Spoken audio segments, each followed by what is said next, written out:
O século XX foi marcante a preocupação do Estado com a promoção do bem-estar social.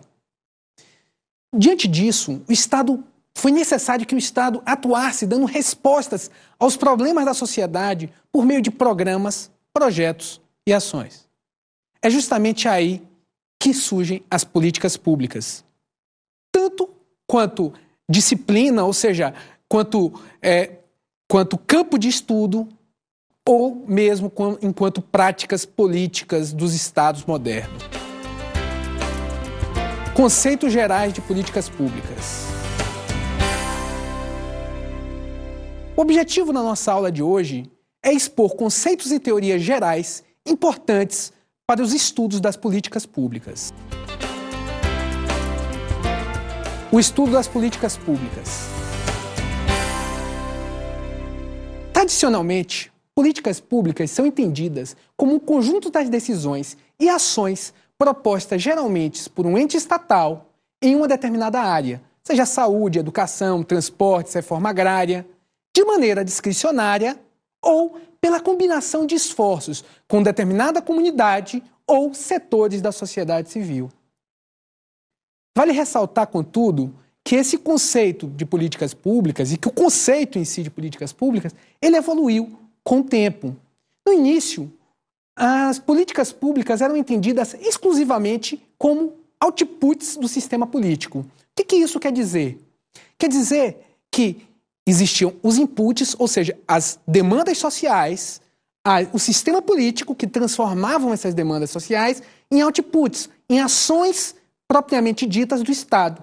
Então, num primeiro momento, as políticas públicas eram vistas unicamente como esses outputs do sistema político. Mas com o passar do tempo, as políticas públicas e o entendimento sobre as políticas públicas e o campo de análise de políticas públicas ganhou complexidade. Então, passou-se a analisar não só os outputs, mas esses inputs, essas demandas sociais, né? A demanda por políticas de educação, por políticas de saúde, né? O sistema político em si e os outputs, ou seja, as ações do Estado. Interessante o conceito elaborado por Teixeira, que gostaria de ressaltar aqui. Políticas públicas são diretrizes, princípios norteadores de ação do poder público, regras e procedimentos para as relações entre poder público e sociedade, mediações entre atores da sociedade e do Estado. São, nesse caso, políticas explicitadas, sistematizadas ou formuladas em documentos que orientam ações que normalmente envolvem aplicações de recursos públicos. Teixeira ressalta também que devem ser consideradas omissões em determinadas ações, já que essas também fazem parte das políticas públicas.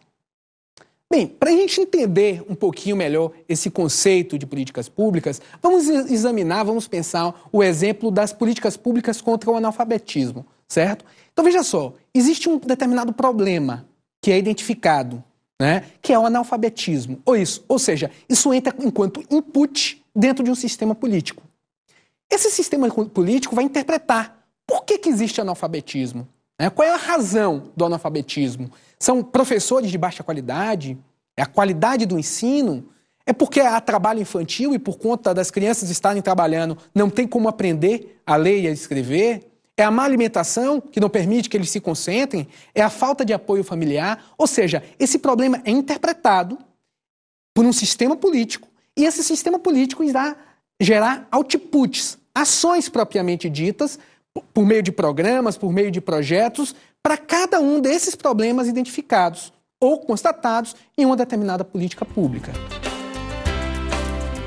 Por que estudar políticas públicas? Podemos apontar 3 tipos de razões principais para se estudar as políticas públicas: as razões científicas, profissionais e razões políticas. As razões científicas, para a gente entender essas razões científicas, nós temos que entender que uma série de pesquisadores, uma série de cientistas se debruçam para entender e explicar fenômenos sociais que envolvem o campo das políticas públicas. Assim, como também esse pesquisador, a partir do momento que ele entende, que ele explica esses processos de formação, ele também conseguirá auxiliar na formulação, implementação e avaliação de políticas públicas.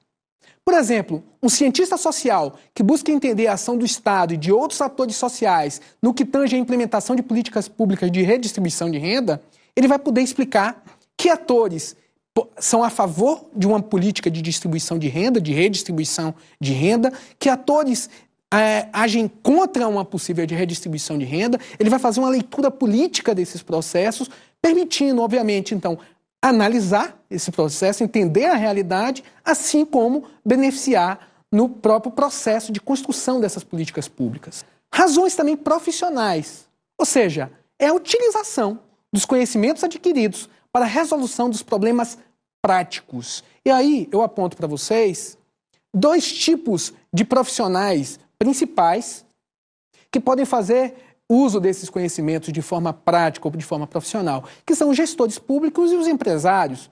É óbvio que não descartando aqui outros tipos de profissionais, como os próprios gestores do terceiro setor, gestores de organizações não governamentais, né? No caso do gestor público, será fundamental para esse o conhecimento em políticas públicas para que ele consiga desenvolver programas ou projetos em diversas áreas, como saúde, educação, moradia, saneamento, entre outras. E empresários, né, que vão buscar o instrumental de apoio para a tomada de decisões. Veja só, pessoal, é claro que, apesar de um empresário não estar diretamente ligado à gestão pública, ele é afetado por essa gestão pública. Então é importante que ele faça a leitura dessa gestão pública e que ele compreenda a sua lógica. Por fim, as razões políticas. O que eu quero dizer com essa razão política? Bem, é que é necessário se aprender as políticas públicas